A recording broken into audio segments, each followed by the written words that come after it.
మనం ఎన్ని చదువులు చదివినా, ఎన్ని జాబ్స్ చేసినా, ఎంత ముందుకెళ్ళినా ఆ దాటేసిన 10th దగ్గర ఆగిపోతుంటాం. అందుకనే మేము ఆగిపోయిన చోటే మళ్ళీ మొదలెట్టాం. ఎన్నో రోజులకి మా ఫ్రెండ్స్కి, మా మేడం వాళ్ళకి గ్రాండ్ వెల్కమ్తో మా స్కూల్లోకి మళ్ళీ అడుగుపెట్టాం. ఆత్మీయ సమ్మేళనం 2008 to 2009 బ్యాచ్. చూస్తుండగానే 15 ఏళ్ళు దాటిపోయింది. మా స్కూల్లో మేము మర్చిపోకూడదనే జ్ఞాపకాలు, మర్చిపోని తీపి జ్ఞాపకాలు ఎన్నో ఉన్నాయి. మేము తిరిగిన చెట్టు, లంచ్ టైంలో ఆ కిచెన్ అస్సలు మర్చిపోలేం. మా కోసం ఎదురు చూసే ఆ క్లాస్ రూమ్స్, మేము నాటిన ఆ అందమైన చెట్లు, మేము ఆడిన ఆటలు, గెంతిన గ్రౌండ్, ఇవన్నీ గుర్తు తెచ్చుకోవడానికి ఈ పూర్వ విద్యార్థుల ఆత్మీయ సమ్మేళనం.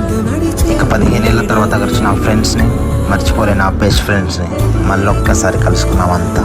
మళ్ళీ వెనక్కి వెళ్ళిపోయామంతా. ఇంకా 15 ఏళ్ళ తర్వాత మా టీచర్స్ మా కోసం ఎన్నో విషయాలు చెప్పారు. మా పేర్లు గుర్తుపెట్టుకోకపోయినా సరే మేము చేసే అల్లరి వాళ్ళకి చాలా గుర్తుంది. ఇంకా చాలా ఇయర్స్ తర్వాత అందరం కలవడం చాలా ఆనందంగా ఉంది. అది మాటల్లో అస్సలు చెప్పలేదు. ఇంకా తర్వాత భోజనానికి రెడీ అయ్యాం. సార్ వాళ్ళందరికీ ముందుగా వడ్డించేసాం.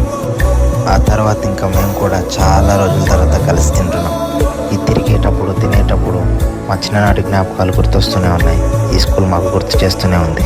ఇంకా ఎప్పటికీ మర్చిపోకూడదని ఒక అందమైన గ్రూప్ ఫోటో మేము కలిసి దిగాం. ఆ తర్వాత ఇంకా ఒకరి కోసం